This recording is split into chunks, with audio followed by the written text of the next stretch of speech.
नमस्कार, स्वागत है आपका भीम न्यूज इंडिया में। आप देख रहे हैं भीम न्यूज इंडिया। मैं हूं आपका दोस्त विनय कुमार सिंघल। 1 जनवरी 2025 नव वर्ष मना रहा है। नमस्कार, स्वागत है आपका भीम न्यूज इंडिया में। आप देख रहे हैं भीम न्यूज इंडिया। कोरेगांव की आप सभी को नव वर्ष की बहुत बहुत शुभकामनाएं। नव वर्ष आपके लिए, आपके परिवार के लिए बहुत फलदायी हो। पूरे देश में जब नव वर्ष मनाया जा रहा है तो आज के दिन ही महाराष्ट्र में भीमा कोरेगांव नामक जगह है, वहाँ पर शौर्य दिवस के रूप में इस दिन को मनाया जाता है। लाखों की संख्या में लोग इकट्ठे होते हैं। आइए हम भीमा कोरेगांव के बारे में आपके साथ कुछ विस्तृत चर्चा करते हैं। भीमा कोरेगांव की एक लड़ाई हुई थी जनवरी 1818 में, और यह लड़ाई ब्रिटिश सेना और मराठा साम्राज्य में जो पेशवा थे उनके विरुद्ध जोरदार लड़ाई हुई थी। इस लड़ाई में महार समाज के जो लोग थे, सैनिक थे, उन्होंने इस लड़ाई में ब्रिटिश सेना का साथ दिया था। बताते चलें कि मात्र 500 महारों ने 28,000 पेशवाओं की सेना को ख़त्म कर दिया था। अब आप ये कहेंगे कि महार जो 500 महार थे ब्रिटिश सेना से क्यों लड़े थे? दरअसल लड़ाई तो थी, लेकिन उस समय जो महार थे वो ब्रिटिश सेना में रहकर यह सोचकर लड़े थे कि यह हमारे अस्तित्व की लड़ाई है। और अस्तित्व से तात्पर्य यह है कि उस समय जो महार जाति है, अनुसूचित जाति में आती है महाराष्ट्र में, उसके साथ पेशवाओं द्वारा बहुत ज़्यादा अन्याय अत्याचार किया जाता था। बताते चलें कि शहर में पेशवाओं के द्वारा आदेश फरमान जारी किया गया था, कोई भी महार दिन के समय शहर में नहीं निकलेगा, और यदि रात्रि को निकलता है तो पीछे झाड़ू बांधकर और मुंह के आगे मटकी लटका कर निकलेगा। झाड़ू बांधने से यदि उसके पैर ज़मीन पर पड़ते हैं तो किसी पेशवा समुदाय के जो लोग हैं उनके पैरों से न पड़ जाएं, और उनके द्वारा थूक जो ज़मीन पर किया जाता है वो कहीं उनके पैरों में नहीं आ जाए। अस्पृश्यता की इतनी ज़्यादा बीमारी थी कि उस समय महारों को जानवरों से भी बदतर समझा जाता था। बताते चलें कि ये जो घटनाक्रम है, इससे पहले हम आपको ले जाना चाहेंगे क्या था मामला और क्यों हुआ था ये सब।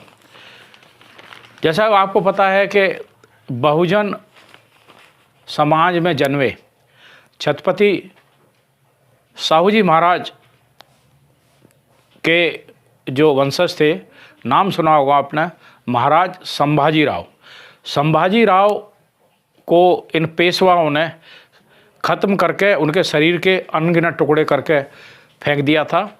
और टुकड़े भी कहाँ किए थे? तुलापुर एक नदी है महाराष्ट्र में, वहाँ जाके उनके कत्ल किया था। उनका दोष यही था कि वो अनुसूचित जाति के समाज के लोगों को प्रॉपर रिस्पांस देते थे।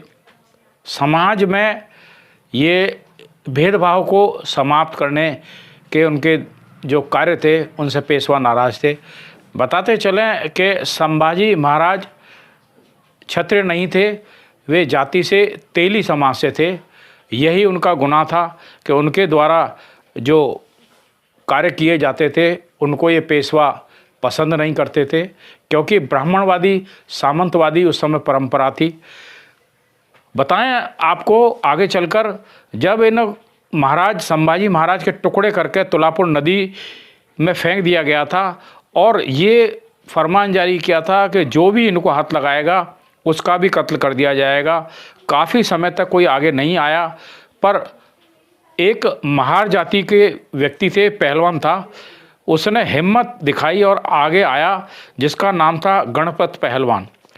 बताते चलें कि उसने महाराज संभाजी के शरीर को इकट्ठा किया और सारे हिस्सों को इकट्ठा करके अपने घर ले जाकर उसकी सिलाई करके और उसकी अंतिम संस्कार कर मुखाग्नि दी। संभाजी महाराज की समाधि आज भी उसी जगह पर महारवाड़े इलाके में स्थित है।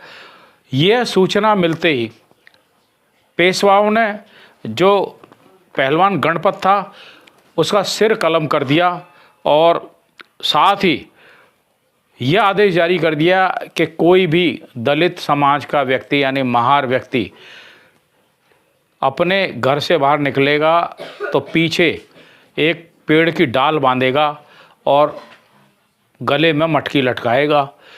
ये ही कारण था कि उस समय से जो लगातार पेशवाओं के द्वारा महार दलित जाति के ऊपर अत्याचार किए जा रहे थे, उसी से त्रस्त थे। जानवरों से भी बदतर जीवन था। अंत में तंग आकर जो महार समाज के लोग थे उनके जीवन में एक किरण जागी कि ब्रिटिश सेना पेशवाओं से लड़ने के लिए अपने संभावनाएं तलाश रही थी। इसी संभावनाओं में उन्हें एक ये जो महार समाज के बारे में उन्हें ज्ञात हुआ, तो उन्होंने महार समाज के लोगों को सेना में अपनी में ब्रिटिश सेना में भर्ती किया और महार समाज के लोग सेना में भर्ती हुए। इस पर पेशवाओं को बड़ा एतराज़ था। यही कारण था कि 28,000 पेशवा सैनिकों को 500 महार जो सेना में भर्ती हुए थे उन्होंने एक तरफ से गाजर मूली की तरह काट डाला। इसी की याद में भीमा कोरे गांव में शौर्य दिवस मनाया जाता है। वहाँ एक स्तंभ है जहाँ पूरे देश से लोग जाकर इस दिन को याद करने के लिए नमन करते हैं। बताइए, आपको हमारे द्वारा दी गई जानकारी पसंद है तो प्लीज़ हमारे चैनल को YouTube पर सब्सक्राइब कीजिए। नई अपडेट के लिए बने रहिए हमारे साथ, देखते रहिए भीम न्यूज़ इंडिया। आपका बहुत बहुत धन्यवाद।